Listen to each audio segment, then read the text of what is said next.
Chapter 16. The Pond in Winter.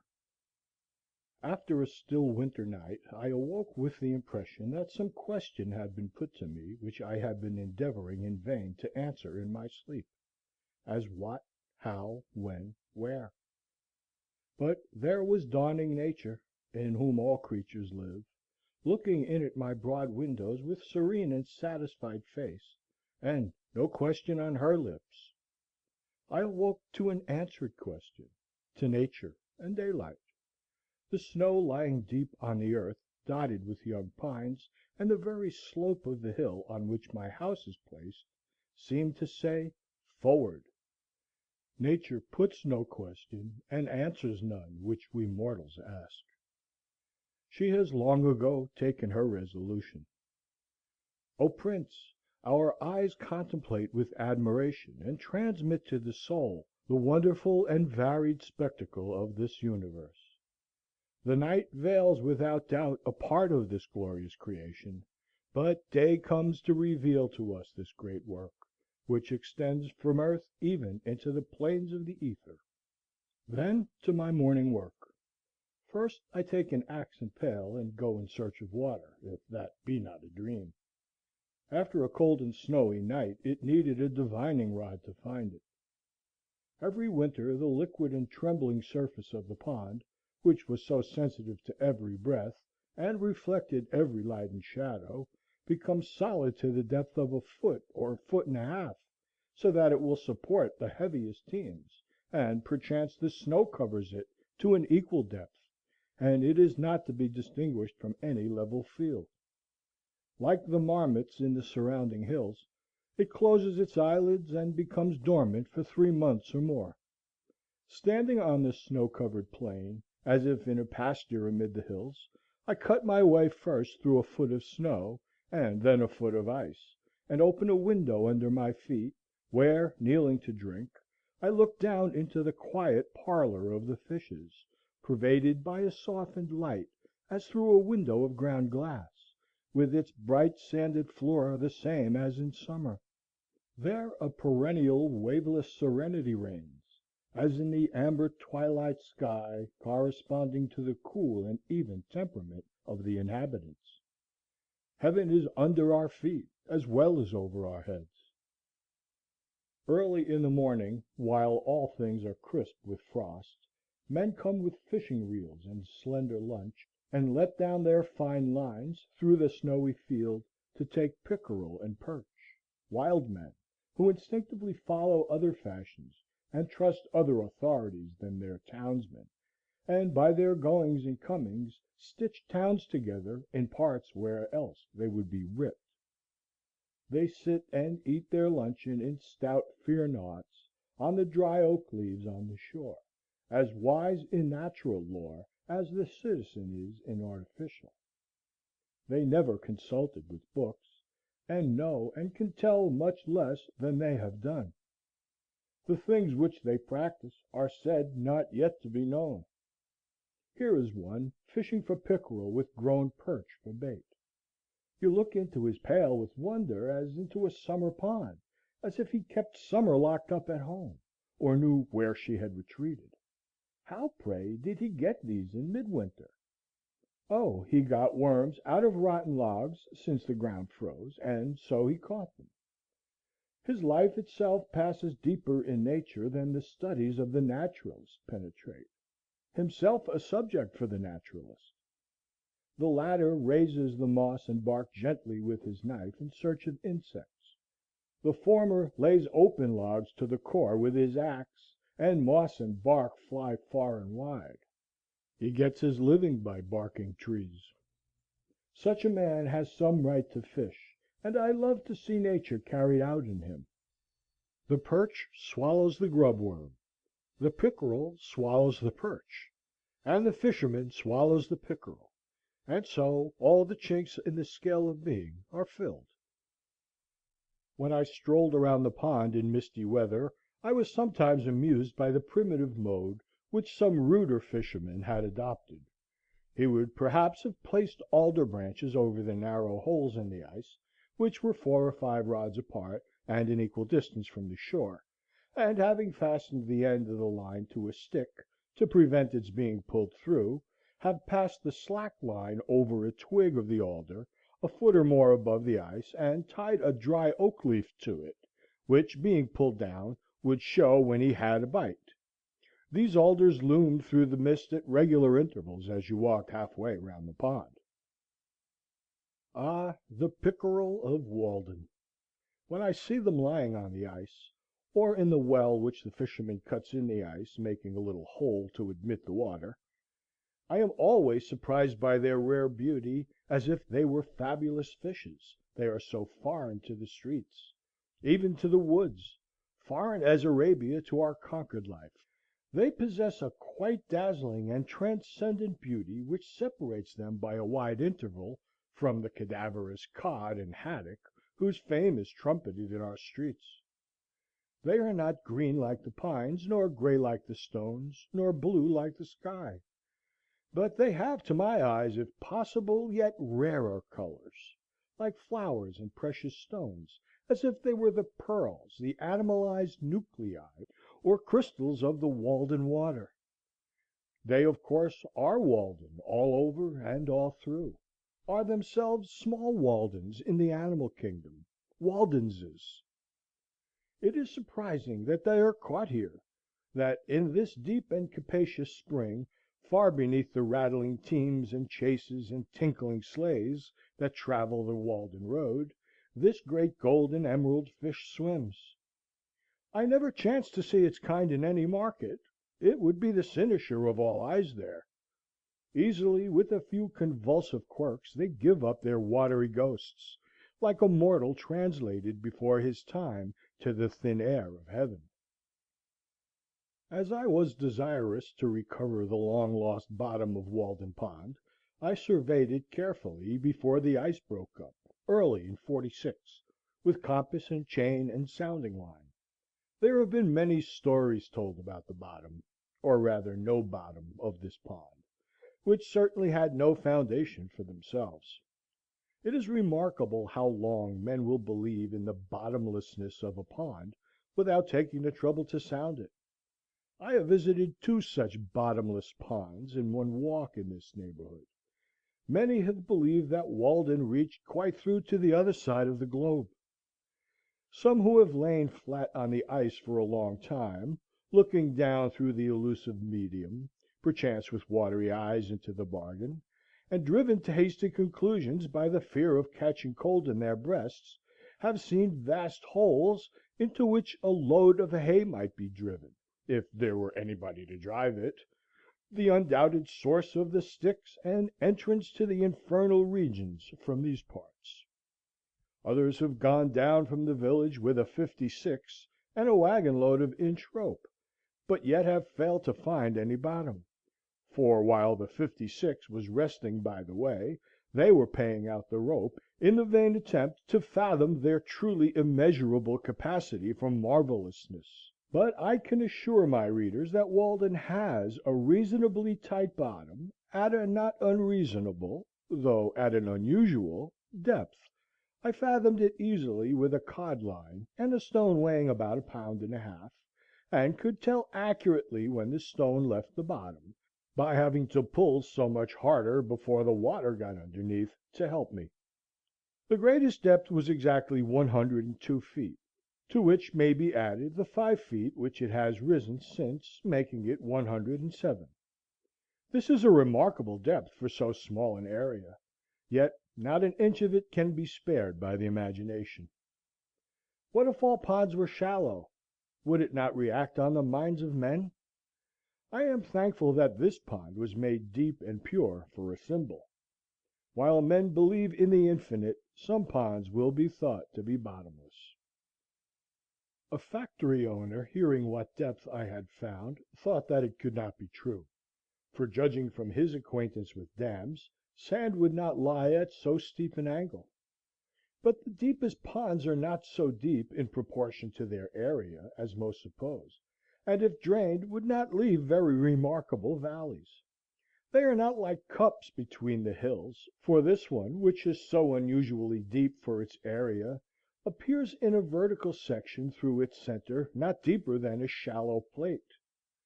Most ponds emptied would leave a meadow no more hollow than we frequently see. William Gilpin, who is so admirable in all that relates to landscapes, and usually so correct, standing at the head of Loch Fyne, in Scotland, which he describes as a bay of salt water, 60 or 70 fathoms deep, 4 miles in breadth, and about 50 miles long, surrounded by mountains, observes, if we could have seen it immediately after the diluvian crash, or whatever convulsion of nature occasioned it, before the waters gushed in, what a horrid chasm must it have appeared!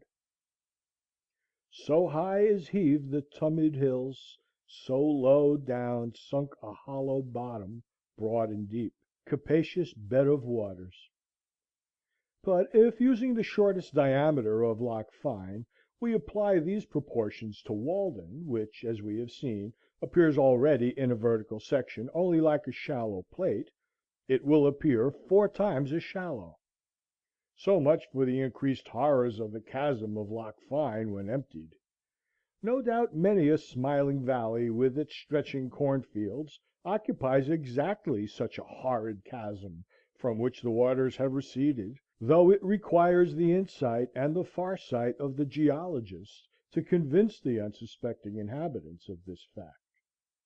Often an inquisitive eye may detect the shores of a primitive lake in the low horizon hills, and no subsequent elevation of the plain have been necessary to conceal their history. But it is easiest, as they who work on the highways know, to find the hollows by the puddles after a shower. The amount of it is, the imagination, give it the least license, dives deeper and soars higher than nature goes. So, probably, the depth of the ocean will be found to be very inconsiderable compared with its breadth. As I sounded through the ice, I could determine the shape of the bottom with greater accuracy than is possible in surveying harbors, which do not freeze over, and I was surprised at its general regularity. In the deepest part there are several acres more level than almost any field which is exposed to the sun, wind, and plough. In one instance, on a line arbitrarily chosen, the depth did not vary more than 1 foot in 30 rods, and generally near the middle I could calculate the variation for each 100 feet in any direction beforehand, within 3 or 4 inches. Some are accustomed to speak of deep and dangerous holes, even in quiet sandy ponds like this, but the effect of water under these circumstances is to level all inequalities. The regularity of the bottom, and its conformity to the shores and the range of the neighboring hills, were so perfect that a distant promontory betrayed itself in the soundings quite across the pond, and its direction could be determined by observing the opposite shore. Cape becomes bar, and plain shoal, and valley and gorge deep water and channel. When I had mapped the pond by the scale of 10 rods to an inch, and put down the soundings, more than 100 in all, I observed this remarkable coincidence.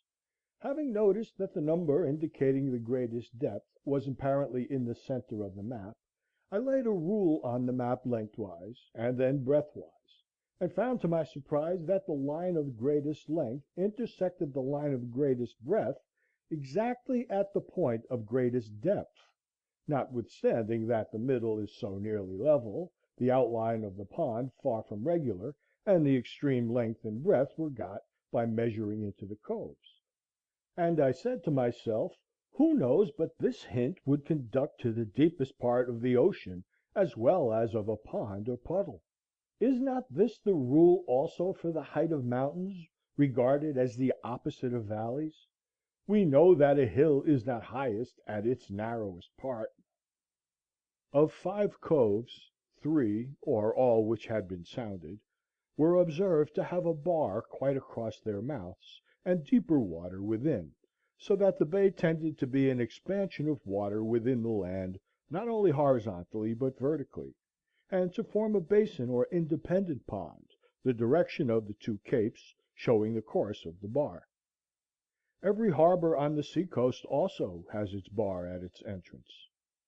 In proportion as the mouth of the cove was wider compared with its length, the water over the bar was deeper compared with that in the basin. Given, then, the length and breadth of the cove, and the character of the surrounding shore, and you have almost elements enough to make out a formula for all cases.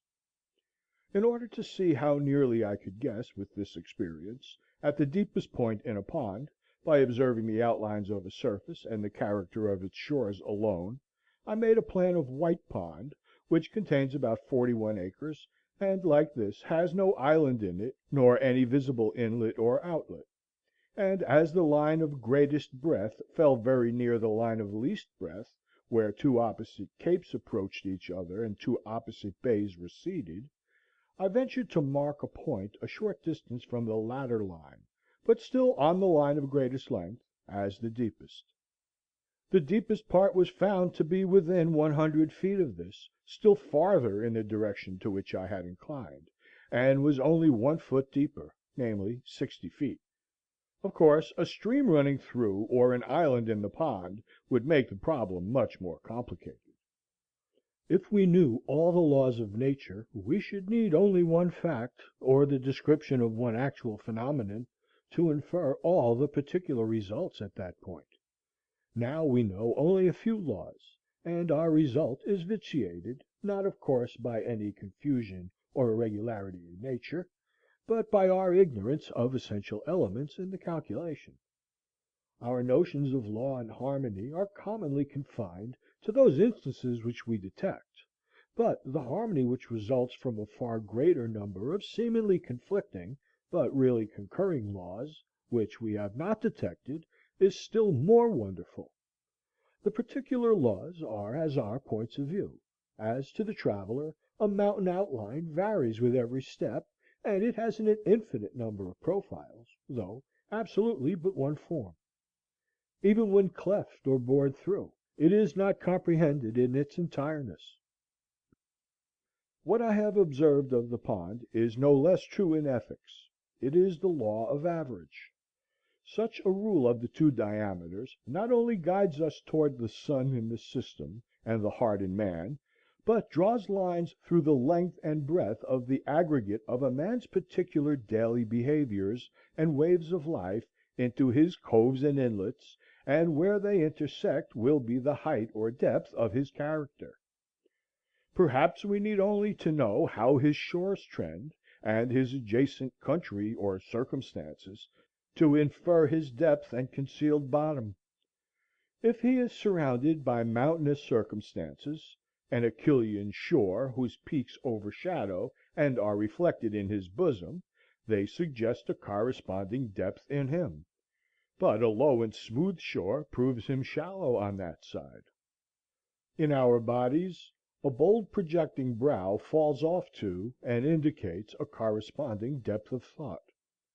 Also, there is a bar across the entrance of our every cove, or particular inclination. Each is our harbor for a season, in which we are detained and partially landlocked. These inclinations are not whimsical usually, but their form, size, and direction are determined by the promontories of the shore, the ancient axes of elevation. When this bar is gradually increased by storms, tides, or currents, or there is a subsidence of the waters so that it reaches to the surface, that which was at first but an inclination in the shore, in which a thought was harbored, becomes an individual lake cut off from the ocean, wherein the thought secures its own conditions, changes perhaps from salt to fresh, becomes a sweet sea, dead sea, or a marsh. At the advent of each individual into this life, may we not suppose that such a bar has risen to the surface somewhere? It is true, we are such poor navigators that our thoughts, for the most part, stand off and on upon a harborless coast, are conversant only with the bights of the bays of Posey, or steer for the public ports of entry, and go into the dry docks of science, where they merely refit for this world, and no natural currents concur to individualize them. As for the inlet or outlet of Walden, I have not discovered any but rain and snow and evaporation, though perhaps with a thermometer and a line such places may be found, for where the water flows into the pond it will probably be coldest in summer and warmest in winter. When the icemen were at work here in '46 and '47, the cakes sent to the shore were one day rejected by those who were stacking them up there, not being thick enough to lie side by side with the rest, and the cutters thus discovered that the ice over a small space was 2 or 3 inches thinner than elsewhere, which made them think that there was an inlet there. They also showed me in another place what they thought was a leach hole, through which the pond leaked out under a hill into a neighboring meadow, pushing me out on a cake of ice to see it. It was a small cavity under 10 feet of water, but I think that I can warrant the pond not to need soldering till they find a worse leak than that. One has suggested that if such a leach hole should be found, its connection with the meadow, if any existed, might be proved by conveying some colored powder or sawdust to the mouth of the hole, and then putting a strainer over the spring in the meadow, which would catch some of the particles carried through by the current. While I was surveying, the ice, which was 16 inches thick, undulated under a slight wind like water.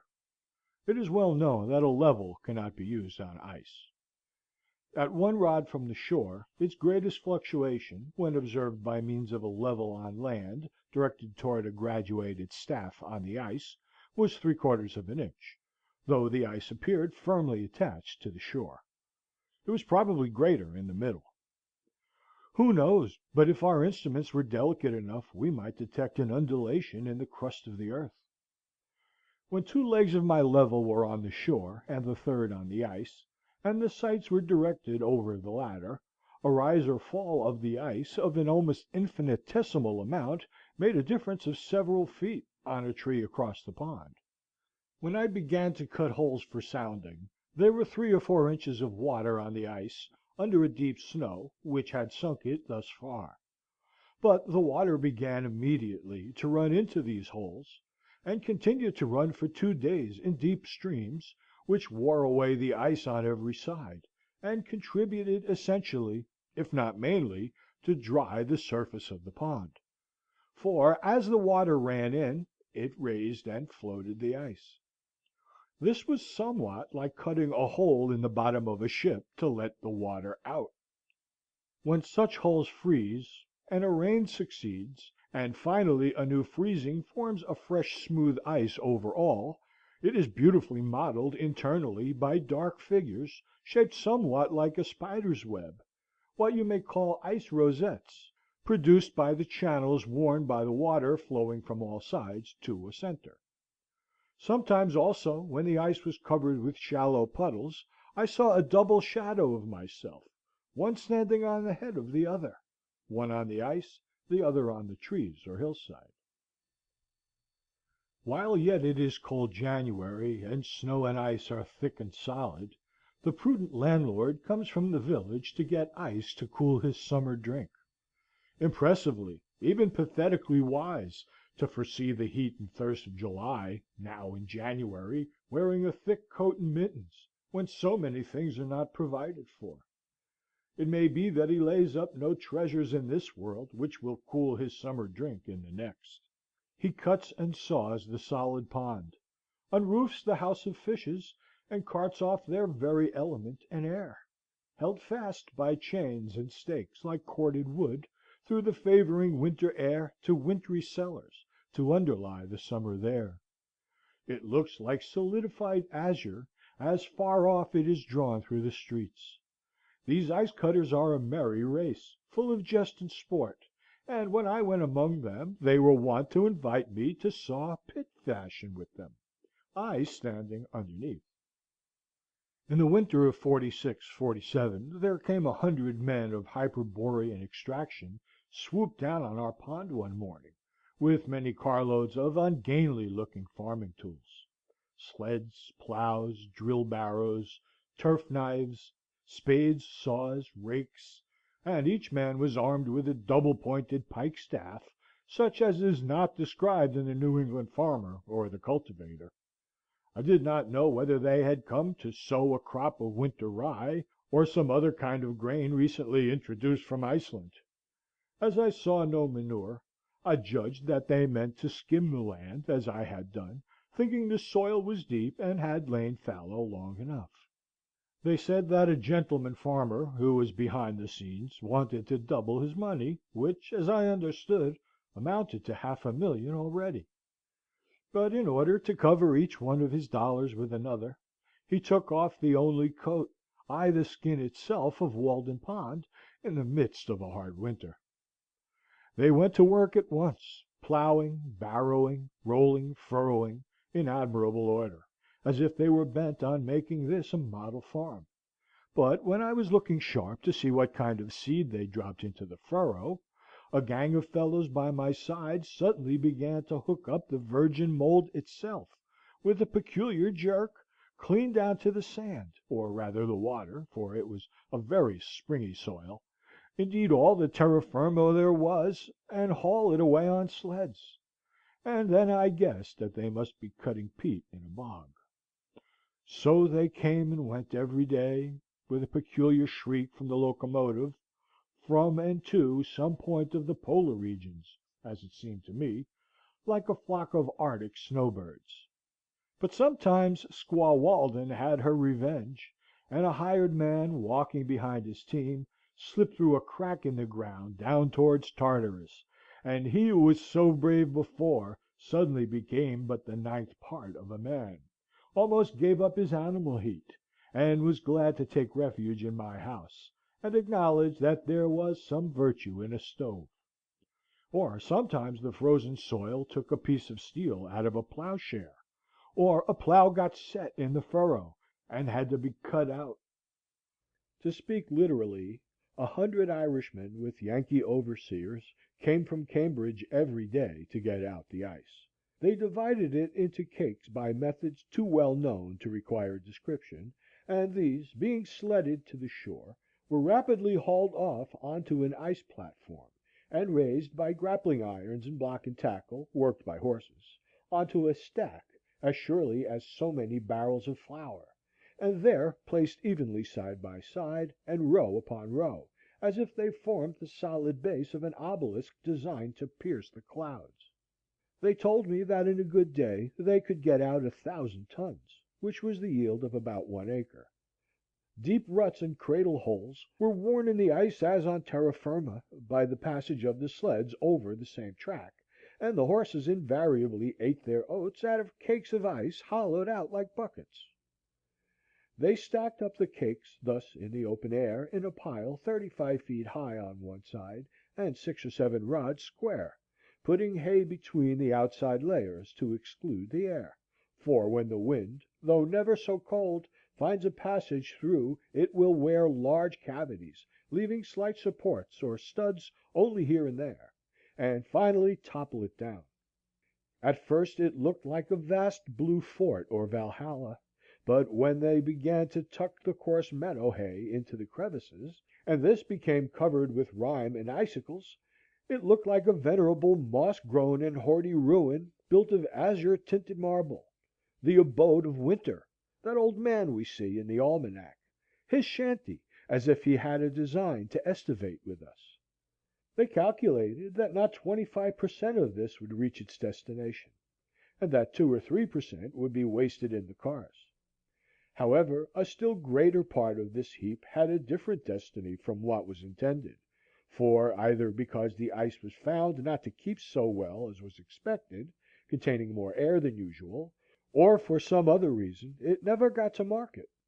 This heap, made in the winter of '46–47, and estimated to contain 10,000 tons, was finally covered with hay and boards, and though it was unroofed the following July, and a part of it carried off, the rest remaining exposed to the sun, it stood over that summer and the next winter, and was not quite melted till September, 1848.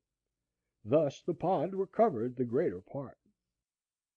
Like the water, the Walden ice, seen near at hand, has a green tint, but at a distance is beautifully blue, and you can easily tell it from the white ice of the river, or the merely greenish ice of some ponds, a quarter of a mile off. Sometimes one of those great cakes slips from the iceman's sled into the village street, and lies there for a week, like a great emerald, an object of interest to all passers. I have noticed that a portion of Walden which in the state of water was green will often, when frozen, appear from the same point of view blue.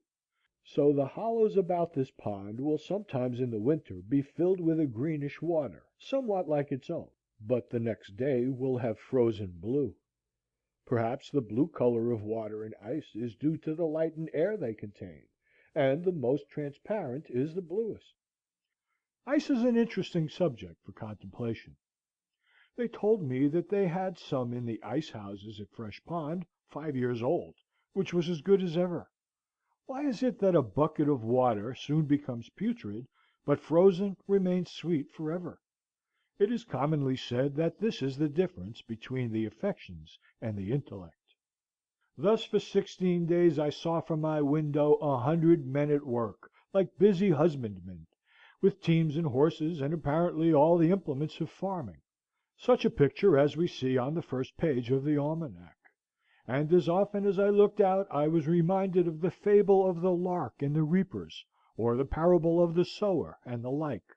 And now they are all gone, and in 30 days more probably I shall look from the same window on the pure sea green Walden water there, reflecting the clouds and trees, and sending up its evaporations in solitude, and no traces will appear that a man has ever stood there. Perhaps I shall hear a solitary loon laugh as he dives and plumes himself, or shall see a lonely fisher in his boat, like a floating leaf, beholding his form reflected in the waves, where lately 100 men securely labored.